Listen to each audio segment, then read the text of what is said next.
E um abraço especial, sabe, para quem vai para o Nordeste brasileiro e de lá fala ao vivo aqui conosco, Marcelo Uchoa, advogado, professor de Direito da Universidade de Fortaleza, integrante da Associação Brasileira de Juristas pela Democracia. Oi, Uchoa, bom dia, seja bem-vindo. Bom dia, Marilu.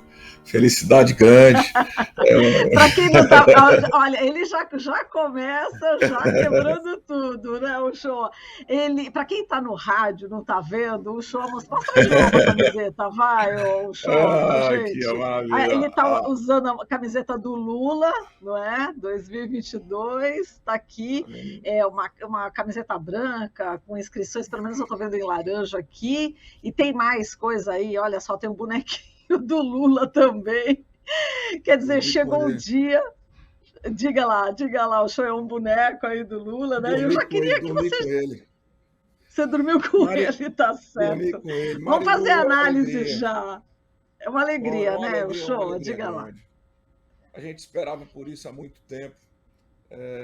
Foi muito mais apertado do que se imaginava, mas o fato é que abriu a urna e a gente tinha maioria, e agora nós vamos fazer valer essa maioria a partir do dia 1º, com a construção de um belo país de unidade, de estabilidade, para a gente ter a oportunidade de fazer o que qualquer ser humano quer fazer, que é viver em paz, Marilu.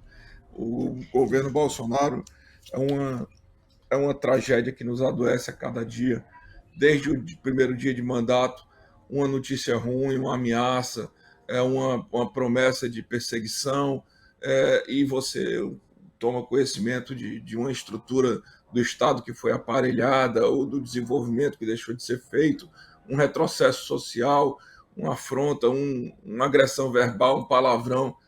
Ninguém merece isso, Marilu. Junta isso, ainda vem uma pandemia que fisicamente elimina todas as suas possibilidades de resistência, um desacerto do governo propositadamente construído para tornar a pandemia ainda pior.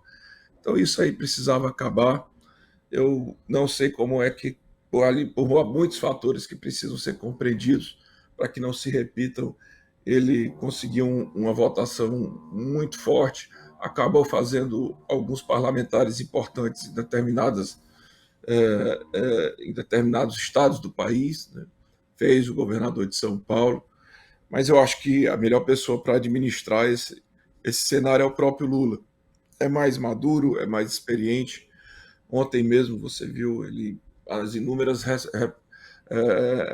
os inúmeros telefonemas internacionais que o Lula recebeu, o carinho com que foi recebido na Paulista, aqui no Ceará, todo mundo mobilizado, feliz, assim. É um momento de esperança, né, Marilu? E quando a gente consegue inaugurar o país com um momento de esperança, as coisas dão certo. Isso aconteceu em 2002 com o próprio Lula, e agora vai acontecer mais ainda, porque a frente que ele representa é mais ampla e também mais sofrida pela compreensão dos erros que cometeu. Acho que muitas vidas foram perdidas, mas a nossa luta para que novas não sejam, e que a próxima geração seja feliz, ela continua. Estou muito, muito emocionado ainda. Tá, tô percebendo na sua voz, o show. E você citou, o discurso, né, ali do Lula na Avenida Paulista, enfim, um discurso também muito emocionado. Ele mesmo falou, né, que a emoção ali estava tomando conta dele, e ele agradeceu em especial, por isso que a gente te convidou, né, o show. Ele agradeceu em especial o Nordeste brasileiro, né? Ele disse, palavras dele, agradecemos a um povo extraordinário, um povo que foi ofendido pelo meu adversário, que é o nosso querido povo nordestino, que nos consagrou com essa vitória extraordinária. Eu quero agradecer aos 215 milhões de habitantes, mas o povo do Nordeste merece uma palavra especial, porque aquele povo foi muito porreta no primeiro, no segundo, na eleição da Dilma, na primeira eleição, e vai ser muito porreta para ajudar a gente a governar esse país. Nordeste maravilhoso, que nos deu mais uma vitória, e aqui, inclusive, ele citou, né, a Daniela Mercury, que estava ali representando o Nordeste. Enfim, eu queria que você falasse desse povo, né, enfim, povo sofrido, e que agora, né, tem um reconhecimento também presidente da República eleito, né, que vai assumir dia 1º de janeiro. Como é que você viu essa fala do Lula ali na Paulista com bastante emoção? Como você está agora? Marilu, muito justo, porque reconhece a seriedade de um povo que é assim porque ele concedeu dignidade. É uma relação do nordestino com o Lula, é uma relação de... Eu não digo nem de troca, porque parece uma coisa fisiológica, mas é de agradecimento. O Nordeste era uma região isolada, em que apenas se via como um potencial de políticos que participariam do Centrão, ou mesmo que assumissem cargos de referência, mas individualmente pela sua liderança, mas que mantinham ali votos na base do cabresto, através da dominação de certos municípios. Era assim que o Nordeste era visto, né? Com atraso econômico, com atraso social, de pessoas que precisavam sair para ganhar a vida em São Paulo. E o Lula trouxe dignidade ao Nordeste quando olhou para o Nordeste, viu as capacidades econômicas do Nordeste, viu que esse caminho que ele fez de retirância não precisava ser um destino para todo mundo, se a gente de fato apostasse no Nordeste. Então, para o Nordeste, ele trouxe a luz, ele trouxe a água, ele trouxe renda para que as pessoas pudessem fazer o mercadinho, comprar semente e plantar. Ele deu realmente a universidade, os institutos federais de educação, os médicos. Ele deu dignidade ao nordestino. Então, essa votação do Lula, que também ela já vem sendo construída há muito tempo no Nordeste, até no momento mais difícil da história da República contra o Lula, do auge da perseguição da Lava Jato, o apoio dele no Nordeste sempre foi incontestável em todos os estados. A Dilma também, e a Haddad também. E o Haddad tem um jeitão, o Haddad é um grande candidato, mas ele tem um jeitão paulistano. Ele é paulistano. Ele, inclusive, foi muito bacana o desenvolver dele aqui. Mas ele é de fora. Ele é um cara bacana que a gente gosta, que a gente recebe todo mundo bem. Mas mesmo assim, o nordestino chegou lá. Agora, me impressiona muito, Marilu, eu espero também que isso mude. Ontem eu estava assistindo, pouco antes de dormir, um jornalista da Globo News, também não me lembro agora, eu até fiz um tweet, estou vendo aqui que teve muitos retweets. Teve 737, eu vou ler para você. Eu coloquei aqui, um jornalista da Globo News chamou o Nordeste de bolsão petista. O Lula ganhou no bolsão petista, né? Eu disse, petista tudo bem, mas bolsão? Qual é o problema de ele admitir que o nordestino é um ser pensante, consciente, em geral progressista e tendencialmente de esquerda? Né? Está na hora da ficha começar a cair para essa turma aí do eixo tradicional. É importante que se entenda que não é um lance, como o Bolsonaro tem certeza, de pessoas analfabetas, ou de pessoas burras, ou de pessoas que comem capim, ou então de pessoas que pensam que a gente vai aqui como o gado vai atrás do Bolsonaro, porque é o PT. Não, cara. Tarcísio ontem disse que o estado dele, em São Paulo, é um estado conservador. Né? Pois eu arrisco a dizer para você que no Nordeste as pessoas são mais progressistas, são mais abertas ao não conservadorismo, e por isso as políticas de esquerda serão mais bem adotadas. Esses 70% de ontem, da média nordestina, são 70% muito bem cravados. Eu não tinha a menor dúvida, Marilu.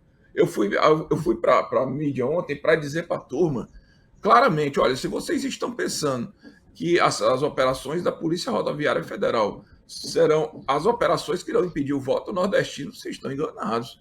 O diretor-geral da Polícia Rodoviária Federal precisa ser enquadrado. O que ele cometeu foi um crime, é uma trama. Inclusive, ele quis ser protagonista, agora ele vai ter que ser o protagonista também nas explicações. Mas o nordestino, quando ele vai votar, ele sabe por que ele está votando, ele sabe qual é o valor do voto dele. Então, não tem isso, não. Não tem isso, meu amigo. Não vai ser um policial que vai chegar e vai dizer eu não voto, não. Não funciona assim. Ainda mais que aqui no Ceará, aquilo me impressionava muito, porque nós vencemos os 184 municípios, né? Todos os municípios do estado. Porque tem uma barreira policial ali do lado de fora, as pessoas não vão votar. O que é isso? Né? Então, assim, de repente ficou todo mundo com muito medo. De fato, a campanha estava acirrando, as pessoas estavam sentindo, mas eu acho que a rede social também tem que ser melhor trabalhada para a gente, para a gente não se esmorecer, Marilu. Porque o ânimo não é esse mesmo, não. O ânimo é diferente. Aqui eles trabalharam muito, eles cresceram um pouquinho no Ceará. A gente teve quase 70%, né? Eu pensava que ia ter mais, mas eles estavam na luta para jogando tudo, né? Mas, enfim, foi suficiente. Está aí o Lula eleito, com governadores, né? Governadores ontem do Nordeste, praticamente todos do time dele, exceto o Sergipe, que o Rogério Corrêa não foi eleito, mas terá um papel importante, né, no governo. Mas até governador que foi cassado mandato por fake news, né, por lawfare, sumariamente cassado pela ministra do STJ, depois recolocado pelo STF, ganhou. Então a gente vai com uma boa base de governo. Eu acho que as nossas bancadas do Senado também serão muito, muito, muito, assim, muito qualificativamente importantes. Você acha que, olha, Marilu, te falando aqui na sinceridade, Sim. como eu sempre falo com você, se o Bolsonaro tivesse sido eleito, o papel do Moro era o Bolsonaro não sendo eleito, o Moro vai ser um medíocre. Anote aí, um medíocre no Senado, fugindo do Flávio Dino. Fugindo do Flávio Dino. Porque o Moro, se ele for debater com o Flávio Dino, que é o governador do Maranhão, ele é senador lá agora para 8 anos. É um intelectual do direito, é um cara da gestão pública, é um camarada que já foi presidente da Associação dos Juízes, deixou a magistratura para disputar uma prefeitura de São Luís na época pelo PCdoB, não foi como o Moro, não, que foi deixando a magistratura com o cargo prometido, não. Ele destrói o Moro em 15 segundos. Talvez. Tá bom. 18. Um show. Agora você falou dos estados, né, do Nordeste, enfim, a gente tem aí a Bahia, a gente tem Alagoas, Paraíba, Pernambuco. A Bahia, o Jerônimo Rodrigues derrotou a Semineto, né, mantendo a hegemonia aí do PT, pela quinta vez seguida, né, que vai governar a Bahia. A Bahia é linda demais, né? A Bahia humilhou o Moreninho lá, que se tornar negro no decorrer da campanha. E o segundo turno na Bahia foi muito importante, né? Assim, a gente aqui ficou muito. Eles cresceram aqui no Ceará, porque como a gente faturou no primeiro turno, isso era uma preocupação que eu tinha, deu uma desmobilizada geral na campanha, nas 2 semanas posteriores, porque você cansa, né? É uma coisa mesmo de dar uma relaxada. Depois pegou nas últimas 2 semanas. Mas a Bahia não, a Bahia foi o tempo todo, né? Ela não parou, o resultado ainda aumentou. Então a Bahia elegeu o Jerônimo e ainda contribuiu importantemente assim, para que a margem mesmo de diferença com o Bolsonaro fosse elevada. A Bahia deu quanto, Marilu? Aqui deu 69,9, lá deve ter dado 72, por aí. Ou mais. Isso, tem. Por então, aí, aí, viu? numa briga dessa, cada voto vale, né? Você vê que foi por muito pouco, mas por muito pouco, que é importante dizer porque também foi muito pouco, né? Os caras usaram orçamento secreto, os caras usaram assédio nas igrejas, os caras usaram assédio moral, os caras usaram essas operações da PRF, operações militares, eles usaram fake news de uma forma absolutamente desordenada. Para você ter uma ideia, Marilu, eu recebi aqui na minha casa, na minha meus grupos, um folheto apócrifo do Lula. Eu dizia, pessoal, não vamos jogar essa porcaria para frente. Eu fico muito irritado com isso, Marilu. Eu já fui coordenador jurídico da campanha do Lula aqui em 2002. Quando chegava um panfleto apócrifo, e a turma me mostrava, eu disse, rapaz, vamos aqui. De onde é que está sendo feito? Então, eu não sei não. Então é o seguinte, não fale para ninguém, vamos atrás. Aí localizava onde é que estava sendo feito, eu ia lá, o juiz despachava, saía com a ordem judicial, pegava a polícia, fazia o flagrante, prendia todo mundo e pronto, recolhia aqueles panfletos e iam tudo para o lixo. O que é que a gente está fazendo? A gente está recriando panfleto todo dia na rede social. A gente tem que aprender a lidar com a mídia, porque a gente joga o jogo dos caras sem saber. Isso aconteceu com isso significa cada porcaria negativa que eles plantam e que a gente dá uma amplitude que não só mete medo na gente, mas mete medo na sociedade. Então, assim, eles tiveram uma maioria muito por força disso aí, né? Tiveram o apoio do Zema, foi um apoio muito importante, tiveram apoios locais que foram importantes, porém, isso agora muda tudo, porque o Zema vai ser um que vai mudar o discurso dele, pode ter certeza. Né? Boa parte dos governos também, o Tarcísio já disse que está disposto a conversar, na hora que for conversar, vai conversar, e o Lula vai conversar mesmo, e assim, e pronto, e agora vamos desconstruindo isso e vamos pacificando esse país. Eu não posso acreditar que realmente todo mundo seja racista, machista, misógino. Assim, se essas coisas existem, são estruturais, mas a gente tem que voltar ao tempo em que as pessoas tinham consciência disso e tentavam contê-las, né? Porque de repente virou uma medalha de honra você se mostrar um, um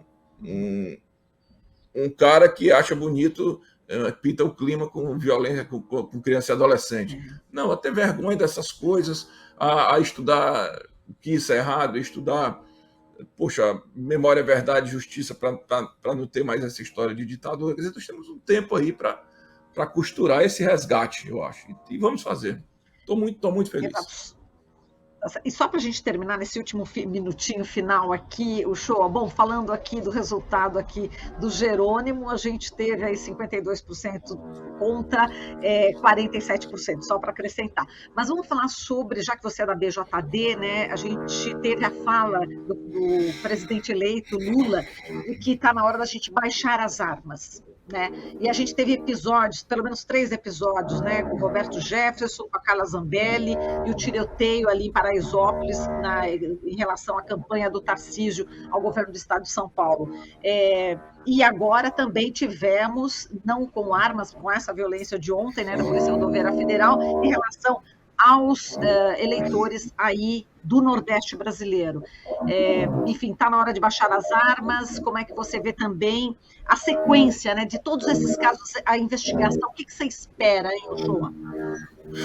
Marilu, assim, eu acho que está na hora de baixar as armas no sentido da gente politicamente ser mais aberto e tentar construir um consenso com todas as forças, que não seja só um espectro de esquerda. Claro que quem está na presidência dita mais ou menos a linha, a agenda que acha que representa o seu eleitorado, né? Com as histórias de vida, suas experiências. Então mantém a esquerda, mas governe com todo mundo. É isso que eu espero. É dessa forma que a gente vai ter um quadro de estabilidade que seja possível acalmar os ânimos. Agora, isso a baixar as armas que eu digo no meio político.